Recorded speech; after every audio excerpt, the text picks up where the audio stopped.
अटल कला साहित्य मंच के सभी सदस्यों को मेरा प्रणाम और राम राम, छोटों को प्यार। मैं हूँ मालती और मैं एक गा रही हूँ बेटी विवाह का गीत। कैसा लगता है आप लोग बताएं।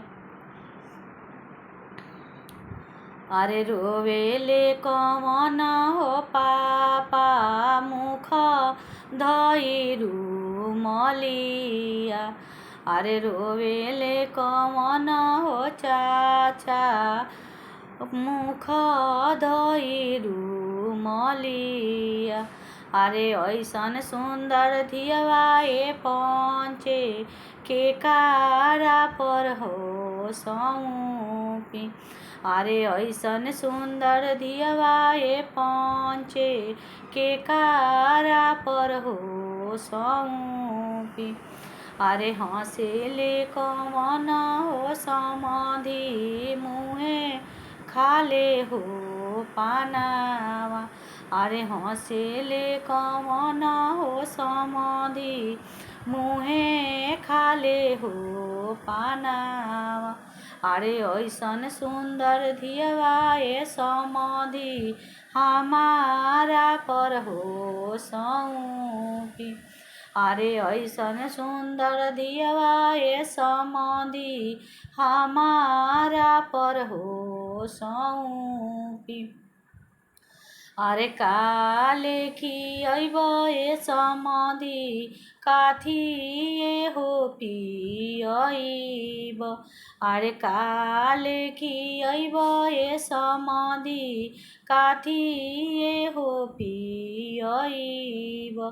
अरे कथी ए अंदरवा ए समाधि, रखब सुंदर हो धियावा। अरे कथी ए अंदरवा ए समाधि, रखब सुंदर हो धियावा। अरे खोए खियइब ए समाधि, दूधवा हो पियइब। अरे खोए खियइब ए समाधि, दूधवा हो पियइब। अरे पर्दा भीतर रखब ए समाधि, ऐसन सुंदर हो धियावा। अरे पर्दा भीतर रखब ए समाधि, ऐसन सुंदर हो धियावा। अरे रोवेले कौन हो भैया, मुँहे अरे रोवेले कौन हो भैया, नैना डरे हो लोरावा।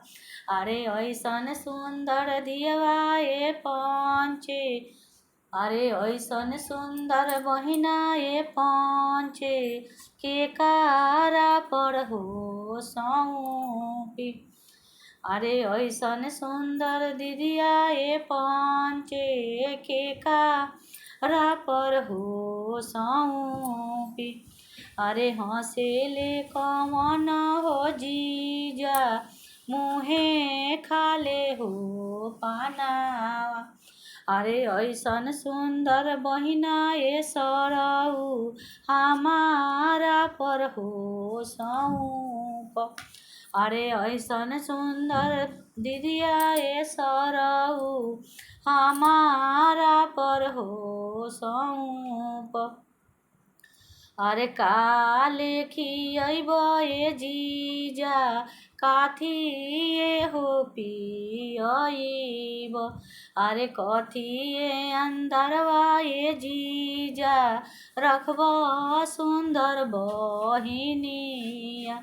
अरे कथी ए अंदरवा ए जीजा, रखब सुंदर बहिनिया।